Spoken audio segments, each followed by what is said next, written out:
నమస్తే, welcome to our channel. నేను సౌజన్య. ప్రధాని మోదీ తెలంగాణ పర్యటనలో భాగంగా 4వ తారీఖు రాత్రికి హైదరాబాద్లో బస చేయబోతున్నారని తెలుస్తోంది. సో ఆ రాత్రే ఆంధ్రప్రదేశ్ ముఖ్యమంత్రి జగన్మోహన్ రెడ్డి కూడా కలవబోతున్నారు అన్నట్టుగా వార్తలు వస్తున్నాయి. ఎందుకు అంత రాత్రిపూట వచ్చి కలవాల్సి వస్తుంది ప్రధాని మోదీని? అపాయింట్మెంట్ ఉందా కలవడానికి? ఏంటి ఈ అంశానికి సంబంధించి మనతో మాట్లాడడానికి, వారి విశ్లేషణని మనతో పంచుకోవడానికి ఈరోజు మనతో పాటు ఉన్నారు senior journalist, senior political analyst CS Rao garu ఉన్నారు. వారితో మాట్లాడదాం. నమస్తే రావు గారు. నమస్తే సౌజన్య. 4వ తారీఖు రాత్రి జగన్మోహన్ రెడ్డి పీఎం మోదీని కలవబోతున్నారు హైదరాబాద్లో అని వార్తలు వస్తున్నాయి. అంత అర్జెంటుగా ఆ రాత్రిపూట కలవాల్సినటువంటి అవసరం ఏముంది? ఇందుకు అపాయింట్మెంట్ ఉందా లేదా? అసలేంటి? ఒకటేంటంటే ఇప్పటి వరకు అపాయింట్మెంట్ ఉందా లేదా అనేది స్పష్టత లేదు. బట్ ప్రధానమంత్రి నరేంద్ర మోడీ షెడ్యూల్ అయితే మాత్రం కన్ఫర్మ్ అయిపోయింది. 4-5 తారీఖుల్లో తెలంగాణలో ఆయన పర్యటించబోతూ ఉన్నారు. కొన్ని సభల్లో కూడా ఆయన పార్టిసిపేట్ చేస్తారు. ఆదిలాబాద్ సభ చూసుకుంటారు, ఆ తర్వాత సంగారెడ్డి సభ కూడా ఉంది. మహారాష్ట్రలో 4వ తారీఖున ఒక సభ ఉంది. దాన్ని ముగించుకున్న తర్వాత ఆదిలాబాద్ వస్తారు. ఆదిలాబాద్ నుంచి హైదరాబాద్ వచ్చి హైదరాబాద్ ఇక్కడ నుంచి డైరెక్ట్గా చెన్నైలో ఒక ప్రోగ్రాం ఉంది. చెన్నైలో కూడా ముగించుకొని రాత్రికి 4వ తారీఖున హైదరాబాద్ వచ్చి హైదరాబాద్లో బస చేస్తారు. ఎక్కడ చేస్తారు అంటే రాజ్భవన్లో బస చేస్తారు అనేది షెడ్యూల్ ఉంది. అయితే రాజ్భవన్లో బస చేస్తారు కాబట్టి తమిళసై గవర్నర్ ఉన్నారు కాబట్టి తమిళసై అన్ని ఆతిథ్యాలన్నీ కూడా అక్కడ ఇస్తారు, ఇవ్వాలి కూడా. ప్రధానమంత్రి వస్తున్నారు కాబట్టి రాజ్భవన్ గవర్నరు ఖచ్చితంగా అక్కడ ఏర్పాట్లు చేస్తారు. ఎప్పుడైనా సహజంగా జరిగేది అది. అయితే ఎప్పుడు కూడా రాత్రి బస్ చేయడం అంటే చాలా ఇంపార్టెంట్ ప్రోగ్రామ్స్ ఉంటేనే ఆయన బస్ చేస్తారు. ఏమున్నాయి ఇంపార్టెంట్ అని అంటే దక్షిణ భారతదేశంలో బీజేపీ బలోపేతం కావాలి అనేది ఆయన యొక్క లక్ష్యం. దాంట్లో భాగంగా ఇప్పటికే తమిళనాడుకి వెళ్ళి తమిళనాడులో భారీగా ప్రాజెక్ట్స్ని ఆయన కొన్ని వర్చువల్గా ఓపెన్ చేశారు, ఫిజికల్గా రేపు ఓపెన్ చేయబోతున్నారు 4వ తారీఖు. కొన్ని దాదాపు 7,000 కోట్ల పైన విలువైనటువంటి పనులకు సంబంధించినటువంటి వాటిని ప్రారంభించబోతున్నారు. ఇది ఒకటి. రెండేంటంటే ఆంధ్రప్రదేశ్ తెలంగాణ పరిస్థితి ఏంటి, ప్రత్యేకించి తెలంగాణలో పరిస్థితి ఏంటి. తెలంగాణలో 2 డిజిట్స్ ఎంపీలు గెలుచుకోవాలి అనేది టార్గెట్. సో ఆల్రెడీ బీజేపీకి సంబంధించినటువంటి బోర్డు మీటింగులు జరుగుతున్నాయి ఢిల్లీలో. అలాగే హైదరాబాద్లో రాష్ట్ర శాఖ ఆల్రెడీ పర్యటనలు చేస్తూ ఉంది. కొన్ని క్లస్టర్లుగా విభజించుకొని, ఒకవైపు బండి సంజయ్, ఇంకొక వైపు కిషన్ రెడ్డి, మరోవైపు అరవింద్, ఇలా అరుణ, డీకే అరుణ ఇలా పర్యటన చేస్తున్నారు. ఎలాగైనా సరే ఈసారి ఎక్కువ సీట్లు గతం కంటే కూడా, గతంలో 4 ఎంపీలు ఉన్నారు 2019లో, ఈసారి 2 డిజిట్స్ అంటే 10 పైగా 10 అబోవ్ తీసుకురావాలి అనేటువంటి ఒక ప్రయత్నం చేస్తున్నటువంటి క్రమంలో నరేంద్ర మోడీ తెలంగాణలో సభల్లో పాల్గొనబోతున్నారు. ఇది ఒక ఎత్తు. అయితే ఇక్కడ జగన్మోహన్ రెడ్డికి నరేంద్ర మోడీ రాత్రి బస్కి సంబంధం ఏంది అని చెప్పి అనుకోవచ్చు. దాదాపు 2-3 వారాలుగా నరేంద్ర మోడీ అలాగే అమిత్ షా అపాయింట్మెంట్ని కోరుకుంటూ ఉన్నారు జగన్మోహన్ రెడ్డి. ఇప్పటి వరకు కూడా ఆయనకు అఫీషియల్గా అపాయింట్మెంట్ ఖరారు కాల. లాస్ట్ టైం ఆయన వెళ్ళినప్పుడు కూడా ఢిల్లీకి అమిత్ షా అయితే అసలు అపాయింట్మెంటు ఇవ్వడానికి కుదరలేదు, ఇవ్వలేదు. నరేంద్ర మోడీ అపాయింట్మెంట్ కూడా అదేదో ముఖ్యమంత్రి హోదాలో ఇవ్వకపోతే తప్పదన్నట్టుగా ఇచ్చారు అనేది ఢిల్లీ న్యూస్. అది కూడా నిర్మలా సీతారామన్, ఆర్థిక మంత్రి నిర్మలా సీతారామన్ ద్వారా పార్లమెంటులో నరేంద్ర మోడీ ఉన్నప్పుడు కలిశారు. అది జస్ట్ కట్టసి మీటింగ్ తప్ప ఎలాంటి అంశాలు ప్రస్తావనకు రాలేదు. ప్రస్తావనకి తీసుకొచ్చే ప్రయత్నం జగన్మోహన్ రెడ్డి చేసినప్పటికీ నరేంద్ర మోడీ అవకాశం ఇవ్వలేదు అనేది ఆ రోజు వచ్చినటువంటి news. Telugu Desam party, Janasena, BJP 3 పొత్తు అనేది ఖరారైంది. ఎప్పుడు ఖరారైంది?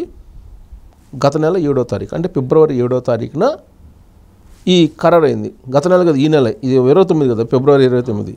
సో ఈ నెల 7వ తారీఖున అమిత్ షాని కలిశాడు చంద్రబాబు నాయుడు. ఆ తర్వాత బీజేపీతో పొత్తు అనేది కన్ఫర్మ్ అయిపోయింది. సీట్ల షేరింగ్ మాత్రమే మిగిలింది. జనసేన, తెలుగుదేశం పార్టీ ఆల్రెడీ సీట్లను షేర్ చేసుకుంది.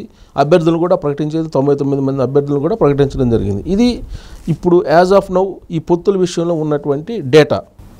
అయితే బీజేపీ పొత్తు అనేది ఒక కొలిక్కి వచ్చిందా లేదా అని చర్చ జరుగుతున్న సమయంలో పొత్తు అయితే కొలిక్కి వచ్చింది. సీట్ల షేరింగ్ విషయంలో కొంత ఇంకా అస్పష్టత ఉంది అనేది ఒకటి. ఆ విషయంలో కూడా క్లారిటీ వచ్చిందని కూడా తెలుస్తుంది. ఇలాంటి పరిస్థితుల్లో నరేంద్ర మోడీని కలిసి ఏదో మాట్లాడాలి రాజకీయపరమైన అంశాలు అనేది జగన్మోహన్ రెడ్డి యొక్క ఆలోచన. దాంట్లో భాగంగా అపాయింట్మెంట్స్ కోరుతూ ఉన్నారు. సో రాజకీయాల గురించి మాట్లాడతారంటే రాజకీయాల గురించి మాట్లాడే అవకాశం బీజేపీ లీడర్లు ఇవ్వట్లేదని తెలుస్తుంది. అందుకే జగన్మోహన్ రెడ్డి ఆ మధ్య సిద్ధం సభలో కూడా జనసేన తెలుగుదేశం పార్టీతో పాటు ఒక జాతీయ పార్టీ కూడా దాంతో కూడా మనం ఫైట్ చేయాలి, దుష్ట చతుష్టయము తెలుగుదేశం పార్టీ, జనసేన అండ్ ఒక జాతీయ పార్టీతో కూడా మనం ఫైట్ చేయాలి అనేటువంటి ఒక దిశానిర్దేశం చేయడం జరిగింది. ఆ మీటింగ్లోనే షర్మిల గురించి కూడా మాట్లాడారు. కాబట్టి బీజేపీతో కూడా ఫైట్ చేయాలనేటువంటి ఒక సంకేతం, దిశానిర్దేశం ఆ క్యాడర్కి ఇవ్వడం జరిగింది వైఎస్ఆర్ కాంగ్రెస్ పార్టీకి. ఇలాంటి పరిస్థితుల్లో నరేంద్ర మోడీని కలిసి రాజకీయాల గురించి ఏం మాట్లాడతారు? పొత్తు పెట్టుకోవద్దని చెప్తారా? చెప్పడానికి ఛాన్స్ లేదు. చెప్పినా వినే పరిస్థితి ఉండదు. అక్కడ నరేంద్ర మోడీకి పోయి మీరు పొత్తు పెట్టుకోవద్దని చెప్పి ఇంకో పార్టీకి సంబంధించినటువంటి అధిపతి చెప్పేటువంటి సాహసం చేయరు. కాకపోతే ఏంటంటే ఎలక్షన్స్లో నాకు కూడా హెల్ప్ చేయండి, అన్యాయం చేయకుండా హెల్ప్ చేయండి అని చెప్పి అడగచ్చు. ఇది ఒక అవకాశం ఉంది. రెండేంటంటే రాష్ట్రానికి సంబంధించి ఆల్రెడీ ఇప్పుడు 20,000 కోట్ల రూపాయల బకాయిలు ఉద్యోగస్తులకు ఉన్నాయి. వాళ్ళకి ఎంతో కొంత ఇప్పుడు ఇవ్వకపోతే రేపు ఎలక్షన్లో ఏం జరిగిందో తెలుసు. తర్వాత ఈ బటన్ నొక్కే కార్యక్రమాలు ఉన్నాయి కదా, ఈ బటన్ నొక్కే కార్యక్రమాలు కంటిన్యూ కావాలని అంటే డబ్బులు కావాలి, డబ్బులు లేవు. కాబట్టి రావాల్సిన కొన్ని ఫండ్స్ని తీసుకునేటువంటి ప్రయత్నం, లేదంటే కేంద్ర ప్రభుత్వం నుంచి కొంత అమౌంట్ రిలీజ్ చేయమని చెప్పి అభ్యర్థించేటువంటి అవకాశం ఉంది.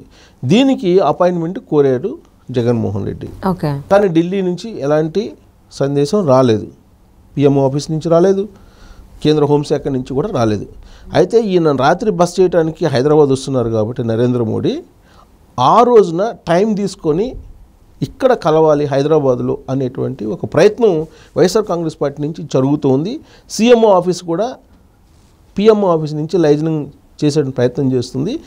ఇక్కడ షెడ్యూల్ ఆల్రెడీ అనౌన్స్ చేశారు కాబట్టి ఈ షెడ్యూల్లో అడ్జస్ట్మెంట్లో ఏదో ఒక టైంలో అవకాశం ఇవ్వండి కలిసేదానికి అనేటువంటి ఒక అభ్యర్థన చేస్తున్నటువంటి క్రమంలో బహుశా రాజభవన్లో ఏమన్నా కలిసేట అవకాశం ఉంది రాత్రి బస్ చేసేటువంటి సమయంలో, లేదా ఇక్కడ బేగంపేట విమానాశ్రయంలో ఆయన చెన్నైకి వెళ్ళడానికి అక్కడికి వచ్చినప్పుడు అక్కడ ఎయిర్పోర్ట్లో ఏమన్నా బేగంపేట ఎయిర్పోర్ట్లో ఏమన్నా టైం ఇస్తారా?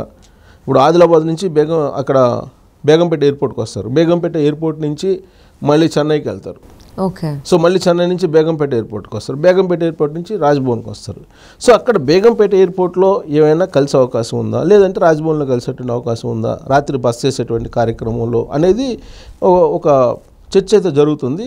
మొత్తం మీద ఏంటంటే ఈ తెలంగాణ పర్యటనలో భాగంగా జగన్మోహన్ రెడ్డి కలిసి మాట్లాడేటువంటి అవకాశం ఉంది.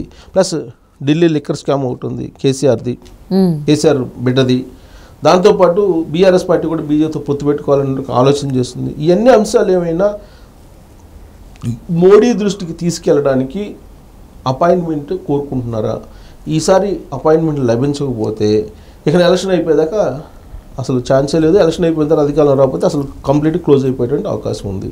సో కాబట్టి ఎలాగైనా సరే హైదరాబాద్లోనే కలవాలి అనేటువంటి ప్రయత్నం చేస్తున్నారు. ఎందుకంటే ఢిల్లీలో షెడ్యూల్ చాలా బిజీగా ఉంది. దేశవ్యాప్తంగా ఎలక్షన్లకు రెడీ అవుతున్న తరుణంలో ఏమాత్రం అవకాశం ఉన్నా కానీ వాళ్ళ పార్టీకి సంబంధించిన అంశాలకు ప్రాధాన్యత ఇస్తారు తప్పితే జగన్మోహన్ రెడ్డికి అవకాశం ఇవ్వరు.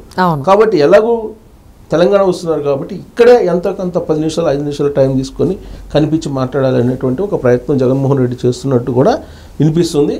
సో బహుశా ఆ రాత్రికి ఇక్కడ బస్ చేస్తారు కాబట్టి హైదరాబాద్కి వచ్చేమన్నా కలుస్తారా టైం ఇస్తే అనేది కొంత టెంటేటివ్గా వైఎస్ఆర్ కాంగ్రెస్ పార్టీ వర్గాల్లో చర్చ జరుగుతుంది. సో చూడాలి. ఏపీ సీఎం జగన్మోహన్ రెడ్డి కూడా చాలా ప్రయత్నాలు చేస్తున్నాడు మోదీని కానీ అమిత్ షాని కానీ కలవడానికి. అందుకే సిద్ధం సభ 3వ తారీఖు జరగాల్సింది మార్చి 3, అది 10వ తారీఖు పోస్ట్పోన్ అయింది.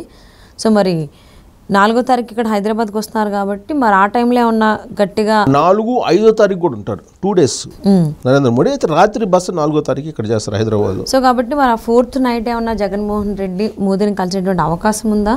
అపాయింట్మెంట్ దొరుకుతుందా? అపాయింట్మెంట్ లేకపోయినా అసలు కలుస్తారా లేదని చూద్దామని. And thank you so much for spending your valuable time this is Rao garu. Thank you.